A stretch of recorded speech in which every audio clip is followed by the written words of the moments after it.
Hello dear students आज हम thermal physics में लैटेंट हीट की बात करेंगे। देखो स्टूडेंट्स, जो लैटेंट हीट होती है इसको ना हिडन हीट भी कहते हैं।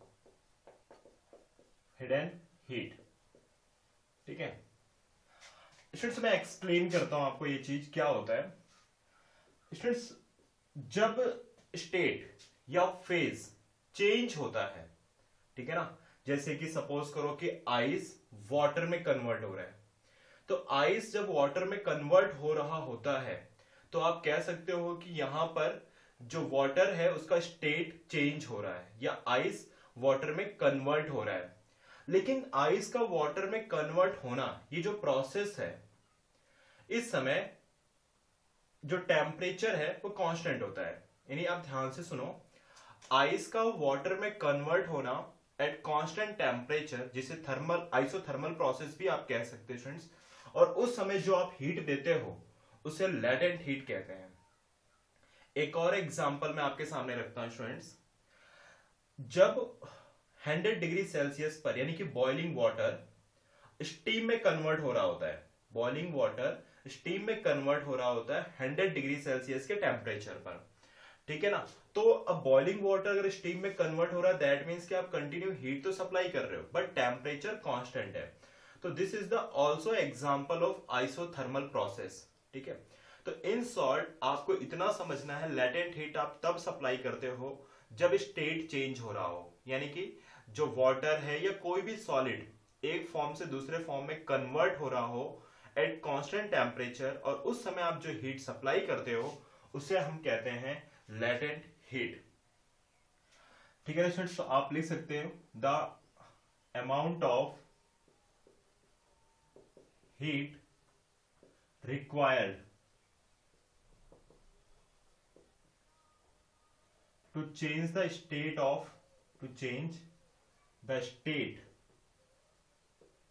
of substance at constant temperature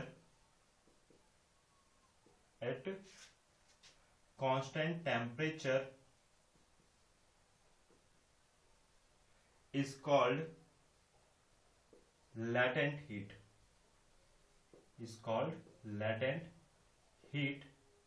और क्या कह सकते हैं स्टूडेंट्स आप इसको, हिडन हीट, ठीक है। जैसे मान लीजिए कि यहां पर स्टूडेंट्स मैंने कोई आइस का ब्लॉक रखा है, ऐसे ये आइस है, ये स्टूडेंट्स क्या है, आइस। अब ये जो आइस है स्टूडेंट्स, ये मान लेते हैं कि वाटर में कन्वर्ट हो रहा है, यानी कि लिक्विड के फॉर्म में कन्वर्ट हो रहा है, कुछ इस तरीके से आप ऐसे समझो। यहां पर लिक्विड है तो आइस जो है वो लिक्विड में कन्वर्ट हो रहा है, या आप इसको सॉलिड कह सकते हो। जरूरी नहीं कि हर बार आइस होगा, है ना, कुछ और भी तो हो सकता है। तो सॉलिड लिक्विड में कन्वर्ट हो रहा है, सॉलिड का लिक्विड में कन्वर्ट होना स्टूडेंट्स, ये जो प्रोसेस होती है इसको हम फ्यूजन कहते हैं। सॉलिड का लिक्विड में कन्वर्ट होना, इसको आप फ्यूजन कहते हो। और इस समय जो हीट दी जाती है, जब सॉलिड किस में कन्वर्ट हो रहा है, लिक्विड में, यानी क्या कर रहे हो आप स्टूडेंट्स, उसके लिए आप हीट सप्लाई कर रहे हो। क्या करते हैं आप, हीट सप्लाई करते हैं, ठीक है। और एक बार स्टूडेंट्स सब liquid completely, solid completely liquid में कन्वर्ट हो जाए, सॉलिड कंप्लीटली किस में कन्वर्ट हो जाए, लिक्विड में, और उसके बाद आप लिक्विड को फिर से यहां पर कंटिन्यू हीट सप्लाई करो, आप हीट सप्लाइड, ठीक है। तो लिक्विड स्टीम में कन्वर्ट होना स्टार्ट हो जाता है, और 100 डिग्री सेल्सियस पर जो लिक्विड है वो कंप्लीटली स्टीम में या वेपर में कन्वर्ट हो जाता है। तो स्टूडेंट्स यहां पर मैं लिख देता हूं, ये क्या बन गया, वेपर, ठीक है, गैस के फॉर्म में आ चुका है। तो देखिए स्टूडेंट्स, सॉलिड का लिक्विड में कन्वर्ट होना वो एक फ्यूजन प्रोसेस होती है, और लिक्विड का वेपर में कन्वर्ट होना जिसको हम वेपोराइजेशन कह देते हैं, वेपोराइजेशन, ठीक है। लिक्विड सॉलिड में कन्वर्ट हो रहा है जिसको हम कहते हैं वेपोराइजेशन, सॉलिड लिक्विड में कन्वर्ट हो रहा है स्टूडेंट्स, तो उसको आप क्या कहते हैं, वेपोराइजेशन। स्टूडेंट्स अगर मैं वेपर को किस में कन्वर्ट कर दूं, वेपर को रिवर्स प्रोसेस, वेपर को अगर मैं लिक्विड में कन्वर्ट कर दूं तो वेपर में से मुझे हीट क्या करनी पड़ेगी, इवॉल्व करनी पड़ेगी, हीट इवॉल्व, ठीक है। और उस प्रोसेस को कहेंगे स्टूडेंट्स, मैं एरो से समझाने की कोशिश कर रहा हूं, उसको हम कहेंगे कंडेंसन, ठीक है, कंडेंसन। इसी तरीके से स्टूडेंट्स आप लिक्विड को सॉलिड में कन्वर्ट कर दें, लिक्विड को किस में कन्वर्ट कर दें स्टूडेंट्स, सॉलिड में, तो उसके लिए भी क्या करना होगा, आपको यहां से कुछ ना कुछ अमाउंट की हीट निकालनी पड़ेगी, ठीक है, जिसको हम कहेंगे हीट इवॉल्वेट, ठीक है। और ये जो प्रोसेस होगी उसको हम कहेंगे सॉलिडिफिकेशन, ठीक है, क्या कहेंगे स्टूडेंट्स, सॉलिडिफिकेशन। इसी तरीके से मैं एक और एग्जांपल लेके आपको एक्सप्लेन करता हूं कि चेंज ऑफ स्टेट का एग्जांपल लेंगे स्टूडेंट्स, जहां बेहतर तरीके से आपको समझ में आए। चेंज ऑफ स्टेट स्टूडेंट्स, आप ऐसे समझो कि मेरे पास यहां पर एक बीकर है और उस बीकर में मैंने एक आइस का ब्लॉक रख दिया है। किसका ब्लॉक रख दिया, आइस का ब्लॉक, जिसका टेम्परेचर -20 डिग्री सेल्सियस है। स्टूडेंट्स मैंने एक बीकर लिया और उस बीकर में मैंने एक आइस का ब्लॉक रखा है जिसका टेम्परेचर -20 डिग्री सेल्सियस है। अब देखो स्टूडेंट्स वो किस तरीके से कन्वर्ट होगा, ठीक है ना।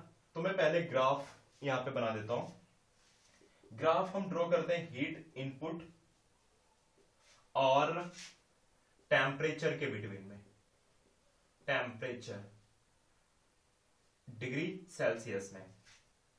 स्टूडेंट्स आप ऐसे समझो कि यहां पर -20 डिग्री सेल्सियस है, ये है -10 डिग्री सेल्सियस, ये है 0, और इसी तरीके से 0 डिग्री सेल्सियस है और यहां कहीं पर मैं 100 डिग्री सेल्सियस लगा देता हूं, यानी कि -20 डिग्री सेल्सियस यहां पर है, -10 डिग्री सेल्सियस, 0 डिग्री सेल्सियस, और ये है आपका 100 डिग्री सेल्सियस, ठीक है। तो वाई एक्सिस पर आप टेम्परेचर को मेजरमेंट करोगे और एक्स एक्सिस पर जो आप हीट दे रहे हो, ठीक है फ्रेंड्स, इनपुट हीट।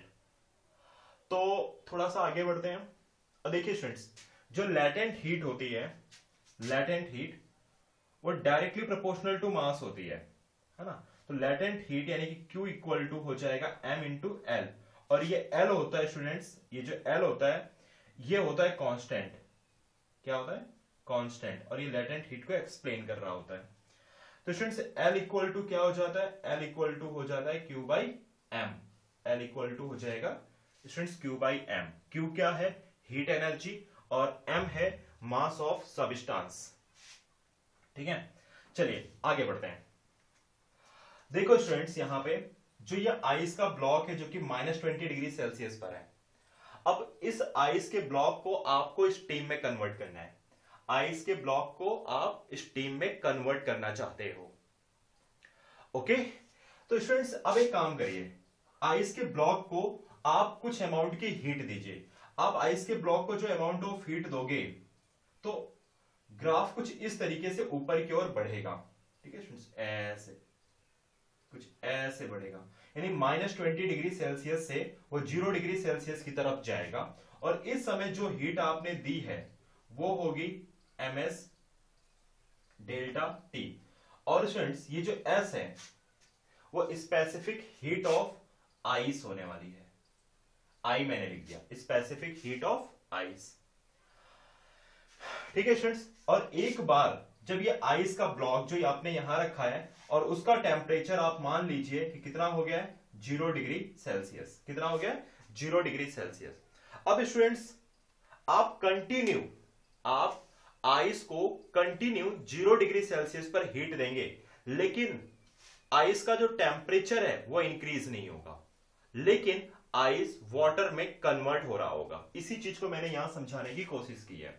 फिर से रिपीट करता हूं स्टूडेंट्स, -20 डिग्री सेल्सियस पर जब आप इतनी हीट देते हो ms डेल्टा टी जितनी, delta T change in temperature, m है मास ऑफ आइस ब्लॉक, और SI है स्पेसिफिक हीट ऑफ आइस। तो एक बार जब 0 डिग्री सेल्सियस पर, जिसको आप मेल्टिंग पॉइंट भी कह सकते हैं स्टूडेंट्स, कौन सा पॉइंट, 0 डिग्री सेल्सियस को आप मेल्टिंग पॉइंट कहते हैं, मेल्टिंग पॉइंट।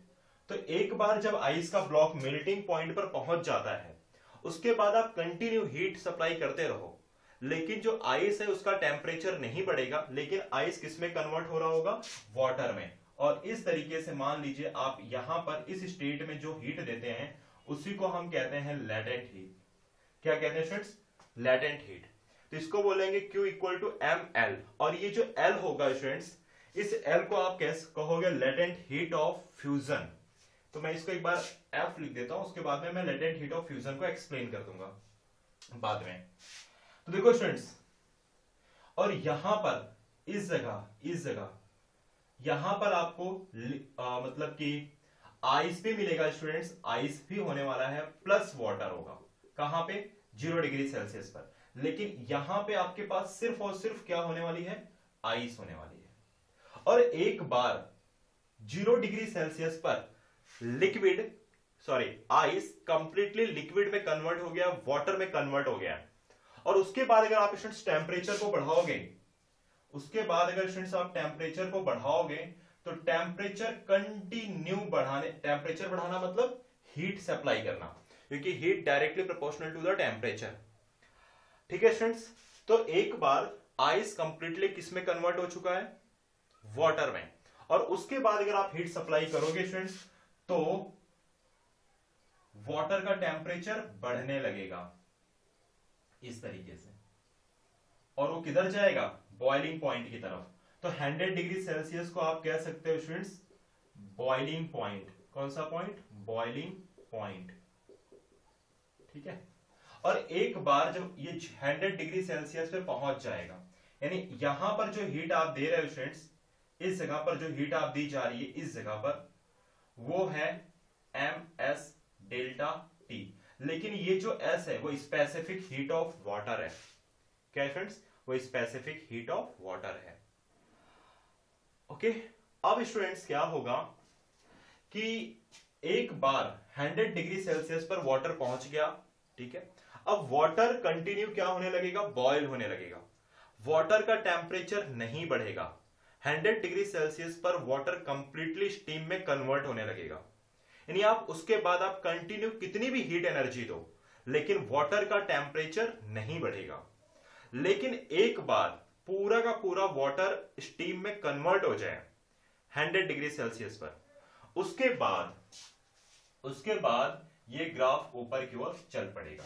यानी इस केस में यहां पर सिर्फ और सिर्फ आपके पास वाटर होगा, और यहां पर जो हीट दी जा रही होगी स्टूडेंट्स, वो हीट होगी m इंटू एलवी, और एलवी को बोलेंगे स्टूडेंट्स यहां पर हम लेटेंट हीट ऑफ वेपोराइजेशन। और इस जगह पर स्टूडेंट्स आपके पास दोनों चीजें होने वाली हैं, मतलब कि वाटर भी होगा, बॉइलिंग वाटर प्लस स्टीम। और स्टूडेंट्स एक बार कंप्लीटली वाटर स्टीम में कन्वर्ट हो जाए, और उसके बाद अगर आप हीट को प्रोवाइड करोगे, तो यहां पर सिर्फ और सिर्फ आपको क्या मिलेगी, स्टीम मिलेगी। और यहां पर जो आपने हीट दी होगी स्टूडेंट्स, वो होगी ms डेल्टा T। लेकिन यहां पर जो स्पेसिफिक हीट होगी वो स्टीम की होगी, Q equal to MSS delta T। तो स्टूडेंट्स देखिए, चेंज ऑफ स्टेट कहां, मतलब लेटेंट हीट की बात कहां पर हुई है, लेटेंट हीट की बात यहां पर हुई है, इस जगह पर, ये वाला जो प्लेस है यहां पर बात हुई है।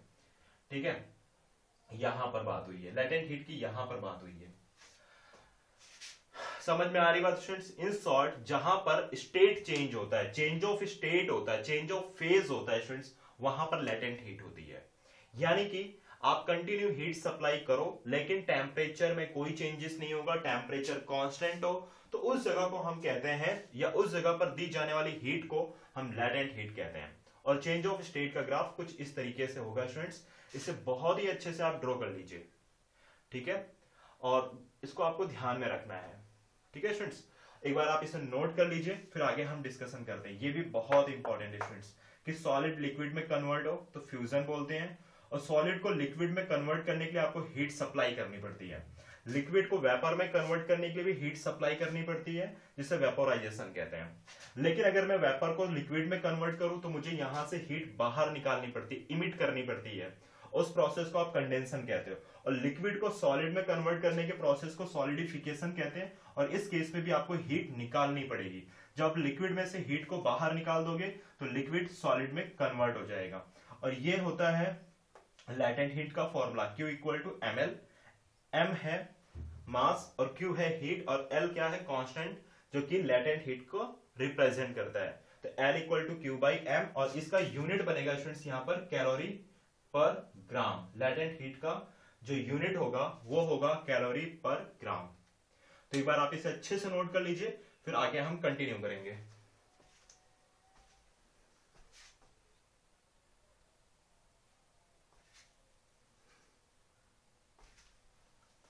ओके स्टूडेंट्स, अभी हम बात करते हैं लैटेंट हीट ऑफ फ्यूजन। ठीक है, इसकी डेफिनेशन मैं आपको लिखवा देता हूं। लैटेंट हीट ऑफ फ्यूजन, देखो students, latent heat of fusion क्या होता है? The amount of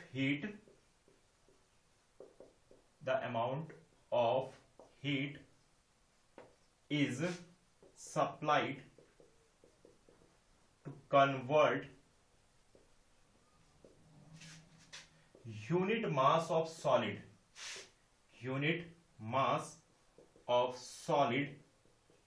into liquid at its melting point,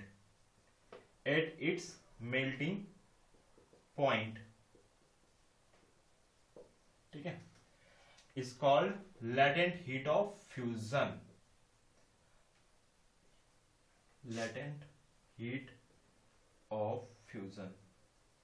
देखो स्टूडेंट्स, एक बात ध्यान से, कि अगर मैं यहां पर आइस के लिए बात कर रहा होता तो स्टूडेंट्स आपको पता है कि Li का मतलब आप समझो latent heat of ice.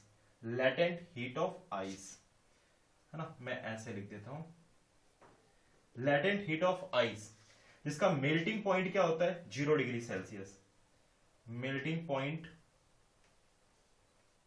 and freezing point also, and freezing point of ice is 0 degree Celsius. तो latent heat of ice students क्या होता है, 80 कैलोरी पर ग्राम। स्टूडेंट्स ये मैंने सीजीएस यूनिट के फॉर्म में बताया आपको, ठीक है। ये एक फिक्स डेटा है। लेटेंट हीट जो आइस का है, ठीक है ना, वो आयरन का नहीं होगा, कार्बन डाइऑक्साइड का नहीं होगा, कुछ और ही होगा, अलग होगा, डिफरेंट होगा, ठीक है। इसी तरीके से स्टूडेंट्स मैं बात करूं लेटेंट हीट ऑफ वेपोराइजेशन की, लेटेंट हीट ऑफ वेपोराइजेशन, है ना, तो इसके लिए आप लिख सकते हो the amount of heat supplied, the amount of heat is supplied to convert unit mass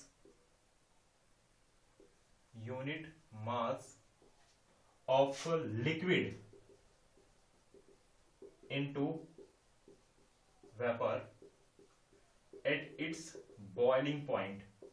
अब फ्रेंड्स आपको पता हो कि अगर मैं वाटर के लिए बात कर रहा हूं तो वाटर का बॉइलिंग पॉइंट होता है 100 डिग्री सेल्सियस, ठीक है ना। जैसे कि आइस का मेल्टिंग पॉइंट 0 डिग्री सेल्सियस है, तो boiling point 100 degree Celsius water के लिए होता है। लेकिन यहां पर सब्सटेंस चेंज भी तो किए जा सकते हैं, थोड़ी ना हर बार आपके पास वाटर ही होगा या आइस या स्टीम की बात हो रही होगी, ठीक है। तो is called latent heat of vaporisation, ठीक है। तो आई थिंक समझ में आ गई होगी बातें आपको। और अगर मैं इसी चीज वाटर के लिए बात करूं तो latent heat of fusion of water वो होता है स्टूडेंट्स 540 कैलोरी पर ग्राम। ये आपको ध्यान में रखना है, ठीक है स्टूडेंट्स। तो इससे आप अच्छे से नोट कर लीजिए, फिर आगे हम पढ़ते हैं। ठीक, ओके।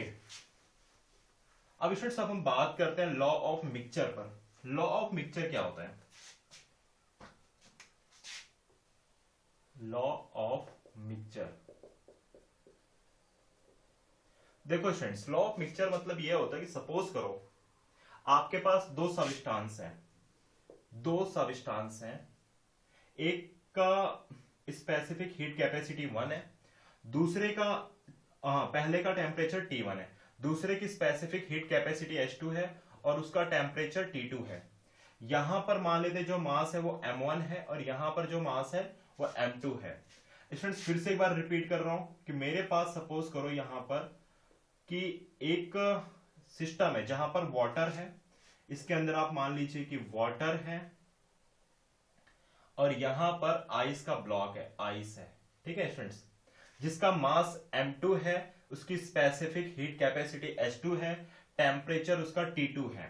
ठीक है, अगर स्टूडेंट्स इन दोनों को मैं मिक्स कर दूं, इन दोनों को अगर मैं क्या कर दूं, इन दोनों को स्टूडेंट्स मैं मिक्स कर दूं, ठीक है, तो फाइनल टेम्परेचर क्या होगा?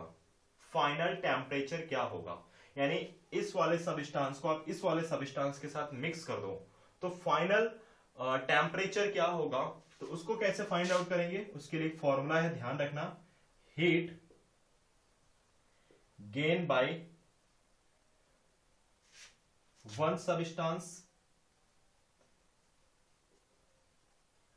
Equal to heat lost by another substance. ठीक है, ये बात आपको ध्यान रखनी है। तो फॉर्मूला बनेगा M1S1 डेल्टा टी, और डेल्टा टी के प्लेस पर आप रखो यहां पे, अगर स्टूडेंट्स आप ऐसे मान लो कि T1 ग्रेटर देन T2 हो तो आप लिखेंगे Tm माइनस T1 और M2S2 T2 माइनस Tm, और Tm स्टूडेंट्स क्या है?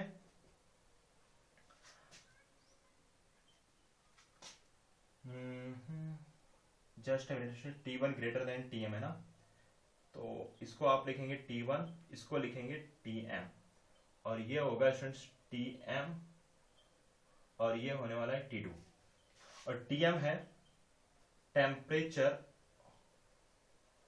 Of mixer, temperature of mixture. समझ में आई बात स्टूडेंट्स? तो लॉ ऑफ मिक्सचर कोई बहुत बड़ा नहीं है, बिल्कुल छोटा सा कंसेप्ट है। ठीक है, अगर दो सब्सटेंस जो कि डिफरेंट डिफरेंट टेम्परेचर पर हैं, उनको अगर आप मिक्स करोगे तो एक सब्सटेंस हीट को गेन करेगा और दूसरा हीट को लॉस करेगा। ठीक है, और ये फॉर्मूला आपको ध्यान में रखना है यहाँ पे। तो Tm देखो, इसका टेम्परेचर ज्यादा है, इसका टेम्परेचर कम है। जब आप इसको मिक्स करोगे स्टूडेंट्स, तो जब आइस वाटर के साथ मिक्स होगा तो वाटर का टेम्परेचर कम होने लगेगा, इसके लिए मैंने लिखा T1 माइनस Tm। ठीक है, और जो वाटर आइस है जिसका टेम्परेचर बहुत ही कम है, जब आप उसको वाटर के साथ मिक्स करोगे तो आइस का टेम्परेचर बढ़ने लग जाएगा। कॉमन सेंस है ना, आपके पास एक बकेट में गर्म वाटर है और एक बकेट में ठंडा वाटर है, मतलब कोल्ड वाटर है। ठीक है, तो जब आप हॉट वाटर को कोल्ड वाटर के साथ मिक्स करोगे तो हॉट वाटर का टेम्परेचर कम होने लगेगा, लेकिन जो कोल्ड वाटर है उसका टेम्परेचर बढ़ने लगेगा, है ना। विंटर सीजन है, सभी लोग ट्राई करते होंगे ऐसा। तो जो हॉट वाटर है उसका टेम्परेचर कम होने लग जाता है, ठीक है, और जो कोल्ड वाटर है उसका टेम्परेचर बढ़ने लग जाता है मिक्सचर करने पर। और फाइनली जब मिक्सचर का जो फाइनल टेम्परेचर होगा वो इस तरीके से, इस फॉर्मूले से हम फाइंड आउट कर सकते हैं। ओके स्टूडेंट्स, तो आप इसे नोट कर लीजिए, फिर कुछ एग्जांपल करते हैं। ठीक है, और आगे बढ़ते हैं।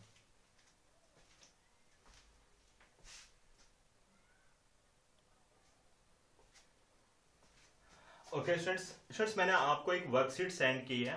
ठीक है, तो सर हम क्वेश्चन नंबर 7 देखते हैं। क्वेश्चन नंबर 7 वर्कशीट का, जो कि लॉ ऑफ मिक्सर के बेस पर ही है स्टूडेंट्स। ठीक है, तो देखिए क्वेश्चन नंबर 7 में आपसे यह कहा गया है कि आपके पास 3 डिफरेंट लिक्विड है, A, B and C। Clear है? लिक्विड A यानी कि इसका जो टेम्परेचर है वो 19 डिग्री सेल्सियस है, सॉरी 12 डिग्री सेल्सियस है। Just a minute, 12 degree Celsius. जो बी है स्टूडेंट्स उसका टेम्परेचर है 19 डिग्री सेल्सियस, और टीसी का टेम्परेचर है यानी कि जो लिक्विड सी है उसका टेम्परेचर है 28 degree Celsius, 28 degree Celsius. Question number 7 के गिवन डेटा में लिख रहा हूं यहां पर। आगे पढ़ते हैं क्वेश्चन को। The temperature when A and B are mix in 16 degree Celsius. जब स्टूडेंट्स आप ए और बी को मिक्स कर देते हो तो यहां पर जो फाइनल टेम्परेचर मिला है वो मिला है 16 डिग्री सेल्सियस, ठीक है। And B and C are mix, और जब आप इन दोनों को मिक्स करते हो, इन दोनों को यानी कि बी एंड सी को मिक्स करते हैं, तो यहां पर जो फाइनल टेम्परेचर आपको मिला है यानी कि मिक्स वाला टेम्परेचर वो 23 डिग्री सेल्सियस है, 23 डिग्री सेल्सियस है। तो स्टूडेंट्स जब आप इन दोनों को मिक्स करोगे तो यहां पर क्या टेम्परेचर आपको मिलेगा। एग्जाम्पल समझ में आया? उसके बाद हम आगे बढ़ते हैं, सॉल्यूशन देखेंगे। देखो स्टूडेंट्स हमारे पास 3 लिक्विड है, लिक्विड ए, लिक्विड बी और लिक्विड सी। लिक्विड ए का temperature 12 degree Celsius, liquid B का temperature 19 degree Celsius, liquid C का टेम्परेचर 28 डिग्री सेल्सियस। स्टूडेंट्स अगर मैं यहां पर ए और बी को मिक्स करता हूं तो 16 डिग्री सेल्सियस टेम्परेचर मिलता है, बी और सी को मिक्स करता हूं तो 23 डिग्री सेल्सियस मिलता है। तो ए और सी को अगर आप मिक्स करोगे तो क्या टेम्परेचर मिलेगा, ठीक है। यह बात हमसे पूछी गई है। अब देखो स्टूडेंट्स मैं यहां पर लिखता हूं, थोड़ा सा ध्यान रखना। When A and B is mix, तो फॉर्मूला क्या होगा। देखो स्टूडेंट्स फॉर्मूला होता है कि पहले तो हम बी के लिए लिखेंगे मास। अच्छा एक और चीज देखते हैं कि मास सबका सेम है या अलग अलग। यस स्टूडेंट्स सभी का मास सेम है। तो सबसे पहले ये भी लिख लीजिए, mass of A, liquid A, mass of liquid B and mass of liquid C, वो सभी का सेम है। तो मैं इक्वल टू में m लिख लेता हूं, ठीक है स्टूडेंट्स। चलिए अब फॉर्मूला देखेंगे, m s delta t। Heat का फॉर्मूला क्या होता है स्टूडेंट्स वो भी मैं यहां पे लिख देता हूं एक बार, ms delta t। m mass of liquid, s है स्पेसिफिक हीट और डेल्टा t है चेंज इन टेम्परेचर। देखो स्टूडेंट्स जो लिक्विड B है उसका टेम्परेचर ज्यादा है लिक्विड A के कंपेयर में, ठीक है। तो यहां पर हम लिखेंगे स्पेसिफिक हीट ऑफ B, ठीक है, ब्रैकेट चेंज इन टेम्परेचर मतलब TB माइनस TM, क्योंकि देखो ये वाला टेम्परेचर मिक्स टेम्परेचर के कंपेयर में ये मैक्सिमम है, कम है। स्टूडेंट्स ऐसे ही होगा ना, 12 डिग्री सेल्सियस को 19 डिग्री सेल्सियस के लिक्विड से मैच करोगे या मिक्स करोगे तो जो रिजल्ट आएगा वो इससे ज्यादा होगा और इससे कम होगा, कॉमन सेंस से। Equal to law of mixture के फॉर्मूले के बेस पर ही जा रहे हैं, m SA TM minus TA, मास से मास कैंसल, TB की वैल्यू 19 यानी कि यहां पर लिखे SB 19 minus 12 SA, sorry TB 19 12 नहीं है 16 है स्टूडेंट्स, हाँ 16 माइनस 12। तो स्टूडेंट्स यहां पर आएगा 3SB equal to 4SA। This is the equation number first. अब आगे बढ़ते हैं। When B and C are mixed, when liquid B and C are mixed, अब इन दोनों को आप मिक्स करके देखिए स्टूडेंट्स, B और C को यहां पे। तो देखिए ये 28 डिग्री सेल्सियस है, ये 19 डिग्री सेल्सियस है, ये 23 डिग्री सेल्सियस है। तो M SC TM dash minus TC minus TM dash, MSB TM dash minus TB। Correct है फॉर्मूला? कहां पर हमने पढ़ा था ये? लॉ ऑफ मिक्सचर में ये फॉर्मूला हमने पढ़ लिया था। मास से मास कैंसल क्योंकि तीनों का मास सेम है, SC TC की वैल्यू कितनी है स्टूडेंट्स? 28 माइनस 23, ठीक है। SP 23 माइनस 19, क्लियर है ना स्टूडेंट्स? तो यहां पर आएगा 28 माइनस 23 यानी कि 5 SC, 23 माइनस 19 यानी कि 4 SB। This is the equation number 2।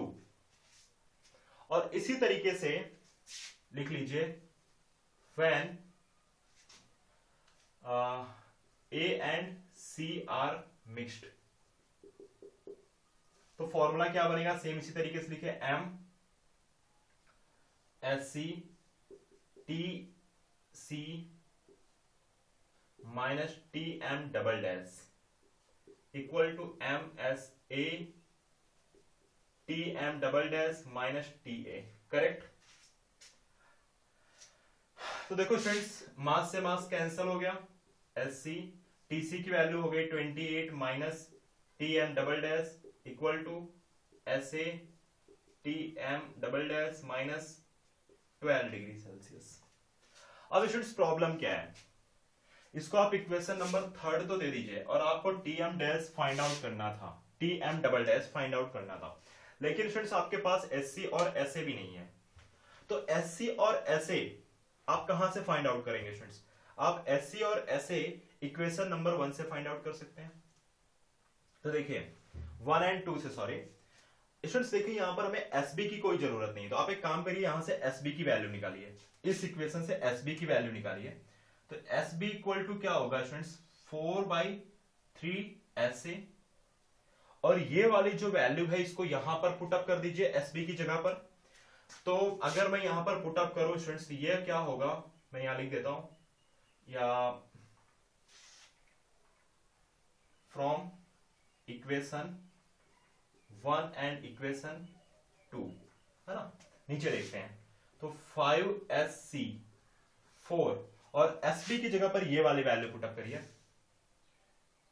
4/3 SA, ठीक है स्टूडेंट्स। तो देखिए स्टूडेंट्स, यहां पर SC/SA इक्वल टू कितना हो जाएगा? 16/15, है ना, 4 4 जा 16 और 5 डिवाइड में जाएगा, यानी कि आपको मिल जाएगा 16/15, ठीक है स्टूडेंट्स। तो आप एक काम करिए, ये वाली जो इक्वेशन है, ये इक्वेशन नंबर 3 आपको दिख रही होगी। इक्वेशन नंबर 3 में मैं ऐसे को यहां से हटाकर यहां पर डिवाइड में लिख देता हूं। तो स्टूडेंट्स देखिए, आपको SCA/SA मिल चुका है, ठीक है। तो चलिए थोड़ा सा आगे बढ़ते हैं। तो यहां पर हम लिख सकते हैं 16/15 multiply 28 minus TM double dash equal to TM double dash minus 12। अगर स्टूडेंट्स आप यहां पर क्रॉस मल्टीप्लाई कर दें, क्या कर दें स्टूडेंट्स? क्रॉस मल्टीप्लाई, यानी कि इस तरीके से 16 28 minus TM double dash equal to 15 TM double dash minus 12। तो 16 multiply 28, 448 minus 16 TM double dash equal to 15 TM double dash, और 15 मल्टीप्लाई 12 180। स्टूडेंट्स ये वाला टर्म इधर आएगा तो प्लस में आ जाएगा, और ये भी उधर जाके प्लस में हो जाएगा, तो प्लस 448, यानी स्टूडेंट्स ये हो जाएगा 628 इक्वल टू 15 प्लस 16 यानी कि 31 TM डबल डैश। तो TM double dash equal to 628 divided by 31 students, यहां पर जो मिक्स टेम्परेचर आएगा वो होगा 20.25 डिग्री सेल्सियस। तो स्टूडेंट्स बहुत ही इजी एग्जांपल है, थोड़ा सा लेंदी आपको दिख रहा होगा, लेकिन जब आपके कंसेप्ट क्लियर हो जाएंगे, है ना, तो कोई प्रॉब्लम नहीं आएगी। और एक बात और स्टूडेंट्स, इस टाइप के एग्जांपल आपके एग्जाम में पूछे जाएंगे, जेईई मेंस में भी पूछे जाते हैं, नीट में भी पूछे जाएंगे, ठीक है ना, सीईटी में भी आने के चांस रहते हैं। तो इसे आप प्लीज अच्छे से नोट कर लीजिए, ठीक है। और वर्कशीट में बहुत सारे ऐसे एग्जांपल्स हैं, उनकी आप प्रैक्टिस करिए। कुछ के एग्जांपल मैं यहाँ पर डिस्कस भी करूंगा स्टूडेंट्स, ठीक है। तो आप एक बार इसे अच्छे से नोट कर लीजिए।